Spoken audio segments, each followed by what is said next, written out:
사실 그동안에는 연준이 시장 유동성의 가장 핵심적인 주체다, 이런 내러티브들이 많이 형성이 되어 있었는데, 이거를 비트코인에만 한정했을 때는 연준보다도 재무부가 더 중요하다. 그렇기 때문에 가격만을 추종하는 개인 투자자들은 매도세를 이어가고 있지만 스마트머니는 가파르게 매집세를 이어가고 있습니다. 5월과 6월을 기점으로 해서 상승 모드 전환이 가능하다라는 부분들이 점쳐지고 있습니다. 제인스트리트를 필두로 해서 여러 핵심적인 기관들이 가격을 인위적으로 억눌린 정황들에 대해서는 부정하기 어렵다라고 개인적으로는 보고 있습니다. 그러면은 이렇게 사태가 밝혀지면서 단기 매도 압력이 해소가 된다라고 했을 때 이제 시장에 유의미한 수요가 들어오고 유동성이 공급이 되면은 더 점진적으로 상승할 가능성이 높아진다라고 볼 수가 있겠죠. 거기다가 지금까지 강제적으로 억눌러왔던 이유는 기관들과 주요 세력들이 가격이 억눌린 구간들에서 계속해서 저가 매수를 하기 위한 그런 배경들이 관찰이 되는 것이기 때문에 이제는 시장이 아직까지는 바닥을 찍었다 이렇게 확신할 수는 없지만 이제 뭔가 균형을 잡는, 시장에서 점진적으로 상승할 수 있는 기반들이 다져졌다 이렇게 해석해 볼 수 있겠습니다. 자, 그러면 지금 가격이 오르지 않고 있는 이유에 대해서 하나의 퍼즐을 끼워 넣었다면은 이제는 수요의 측면에서 중요한 퍼즐을 하나 더 맞춰보겠습니다. 이 두 가지가 완성이 됐을 때 이제 시장이 올라갈 때가 됐는지 그렇지 않은지를 확인해 볼 수 있겠죠. 자, 그리고 또 중요한 부분들이 중간 선거이죠. 지금 시장에서는 중간 선거를 기점으로 해서 유동성을 강하게 공급을 해서 암호화폐 시장을 끌어올릴 것이다, 이런 기대감들이 나오고 있는데, 여기에 대해서 어떤 구체적인 시나리오들이 준비되고 있는지 한번 심도 있게 살펴보겠습니다. 자, 지금 시장은 간절하게 유동성을 기다리고 있습니다. 그런데 유동성을 좌우할 수 있는 요인들은 굉장히 많이 있죠. 그리고 유동성의 중심에는 재무부와 연준이라고 하는 두 개의 핵심적인 기관이 존재하는데요. 사실 그동안에는 연준이 시장 유동성의 가장 핵심적인 주체다, 이런 내러티브들이 많이 형성이 되어 있었는데, 이거를 비트코인에만 한정했을 때는 연준보다도 재무부가 더 중요하다, 이 부분들이 실질적인 지표를 통해서 나타나고 있습니다. 그리고 재무부의 관점에서 유동성에 영향을 미치는 채널은 재무부의 국채 발행이 있고요. 이 국채 발행을 통해서 시장의 현금을 흡수하게 되면은 TGA 잔고가 증가하고 유동성이 감소한 흐름을 보이는 건데, 이후에 TGA 잔고가 감소하게 됐을 때는 시장의 유동성이 증가하는 것으로 볼 수 있죠. 시중은행의 준비금이 더 풀리면서 시장에 이제 활력이 돌아온다, 이렇게 볼 수 있습니다. 그렇기 때문에 시장에서는 어느 시점을 기준으로 TGA 계좌의 잔고가 줄어들 것인가, 이 부분들을 주목을 하고 있는데요. 자, 먼저 이 표를 한번 살펴보시죠. 재무부의 유동성 공급과 비트코인의 상관관계가 얼마나 높은지를 한번 살펴볼 텐데요. 주황색으로 표시된 것이 비트코인 가격이고 가장 짙은 파란색으로 표시된 것이 바로 재무부의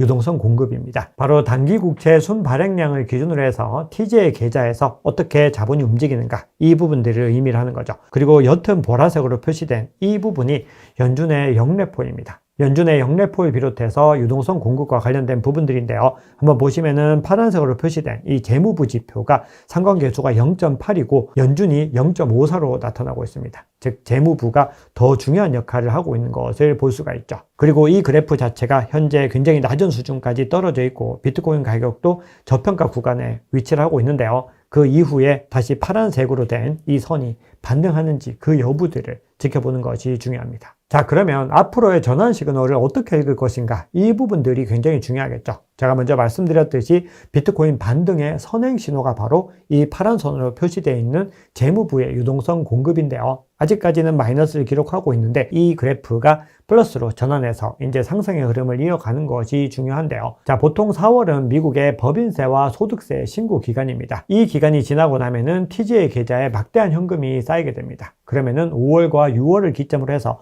정부에서 이 자금을 집행하게 될 것이다 라는 전망들이 힘을 얻고 있죠. 이때 재무부 계좌에 쌓여있던 돈이 시중은행의 지급준비금으로 흘러 들어가게 될 때 실질적인 유동성이 쌓이게 된다라는 부분들입니다. 그러면은 TGA 잔고 감소가 이때 기준으로 시작이 되고 QRA를 통해서 단기국채 발행이 축소가 되는지를 또 확인해야 됩니다. 그러면은 전환이 더 본격적으로 확인되는 것이고 실질적으로 재무부에서 양적 완화가 플러스로 전환이 되는 겁니다. 즉 지금 시점은 계속해서 재무부에서 단기국채를 발행하면서 시중 유동성을 흡수하고 있지만 이제 단기국채 발행이 축소가 된다라고 하는 것은 재무부가 비트코인을 비롯한 자산 가격을 끌어올리기 위해서 본격적으로 나서고 있다라는 의미로 볼 수가 있겠죠. 그리고 이 선 자체가 현재 0을 하회하고 있는데 0 이상을 돌파하게 됐을 때 본격적으로 시장이 반등 시그널을 보이기 시작할 테고요. 시간을 두고서 비트코인 가격도 따라서 올라갈 수 있는 그런 구조가 형성이 될 수 있습니다. 자, 그러면 지금까지 말씀드렸던 전체적인 흐름을 통해서 현재 재무부 스콧 베센트가 세우고 있는, 즉 트럼프 행정부에서 세우고 있는 전략이 무엇인지를 종합적으로 살펴보겠습니다. 자, 지금 시장에서는 또 하나 상반기에 중요한 이벤트가 있죠. 바로 시장 구조 법안이 통과돼야 됩니다. 근데 여기에 대해서 최근에 80%에서 가능성이 40%대까지 떨어졌다가 현재 시점에서는 60%대를 다시 회복하고 있습니다. 그리고 스콧 베센트 재무장관은 올 봄이 마지막 기회다, 이렇게 얘기를 하고 있죠.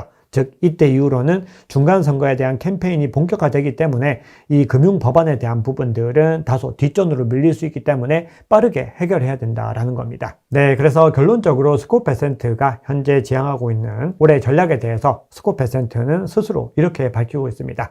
2026년은 블록버스터 이어다. 자, 이게 어떤 의미일까요? 블록버스터는 굉장히 거대한 어떤 흐름들을 의미하는 겁니다. 즉 지금은 시장이 압박을 받고 있지만 2026년 남은 기간들을 살펴봤을 때는 충분히 기대해 볼 만하다, 이런 논점들을 가지고 가는 거죠. 그리고 그 중심에는 바로 중간선거가 위치를 하고 있습니다. 중간선거 승리를 위해서 이 모든 시나리오를 만들어 가고 있다라는 건데요. 그러면서 스콧 베센트는 성장과 유동성, 신뢰, 이 세 마리를 올해 다 잡겠다, 이렇게 얘기를 합니다. 그리고 그 중심에는 달러 유동성 공급과 스테이블코인 유동성 공급이 같이 작용을 하고 있다는 겁니다. 스콧 베센트는 스테이블코인 시장이 앞으로 10배 이상 상승할 것이다 라고 얘기를 했고, 발행사의 준비 자산으로 미 국채를 대량 매입할 의무가 있다라고 얘기를 하고 있습니다. 즉 스테이블코인 성장으로 미국 국채 수요도 증가할 수 있기 때문에 이 두 가지의 키워드들이 맞물려서 돌아가면서 시장을 근본적으로 끌어올릴 수 있는 상승 동력이 마련된다는 겁니다. 그렇기 때문에 가격만을 추종하는 개인 투자자들은 매도세를 이어가고 있지만 스마트머니는 가파르게 매집세를 이어가고 있습니다. 비트코인을 1000개 이상 보유하고 있는 고래들은 30일간 거의 10만 개 정도의 비트코인을 매집을 했고요. OTC 마켓에서도 물량이 다시 줄어들고 있는 모습들이 확연하게 관찰이 되고 있죠. 그리고 비트코인은 역사적으로도 저점에 위치를 하고 있습니다. 특히나 금과의 가치 평가에서 비율 조정 기간이 14개월째 지속이 되고 있는데 과거 패턴에서도 14개월째 지속됐던 그 이후로 반등했던 이력이 있고요. 비트와이즈에서 분석한 자료에서는 현재 공정가치 대비로 비트코인이 40% 할인 가격에 위치하고 있다, 이렇게 이야기를 하고 있습니다. 물론 이런 지표들은 참고자료로 활용하셔야 되지만 객관적인 데이터에 기반했기 때문에 결론적으로 비트코인이 역사적으로 굉장히 저평가된 구간에 있다라는 것을 의미를 합니다. 자, 그래서 마지막 결론을 한번 내려보겠습니다. 자, 현재 시장은 올해 11월에 예정되어 있는 중간선거라고 하는 이 시한부 목표를 향해서 진행이 되고 있습니다. 트럼프 대통령의 1기 행정부 시절에도 중간선거를 기점으로 해서 가격 부양을 시도를 했지만 중간선거가 진행되기 직전에 증시가 굉장히 많은 타격을 받았었습니다. 그래서 이번에는 같은 실수를 반복하지 않기 위해서 더 치밀하게 시나리오를 준비를 하고 있죠.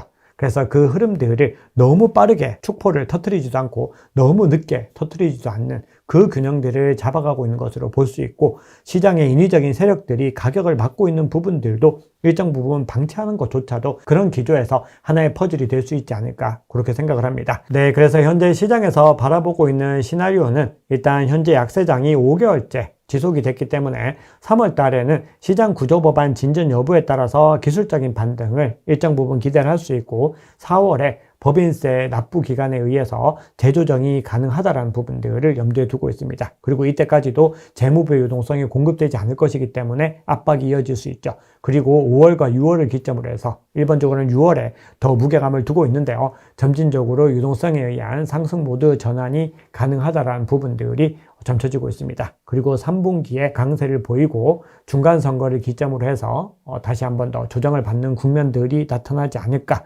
이런 전망들이 나옵니다. 이 흐름들은 앞서 말씀드렸던 그 퍼즐 조각들이 바로 완성되는 구간들에 위치를 하고 있습니다. 물론 이런 시나리오들은 그 중간중간에 어떤 변수들이 나오느냐에 따라서 더 이른 시기에 폭등할 가능성도 열려 있습니다. 하지만 큰 호흡으로 1년 동안의 흐름을 봤을 때 우리가 대응 전략을 세워나갈 때 이런 가이드를 가지고서 전략을 세워나가시면 조금 더 유용하지 않을까, 그런 관점에서 말씀을 드렸습니다. 네, 오늘 준비한 얘기는 여기까지입니다. 남은 주말 행복하게 보내시고요. 늘 우리 크롱님들의 성공적인 투자, 행복한 투자를 응원합니다. 지금까지 박 작가였습니다. 감사합니다.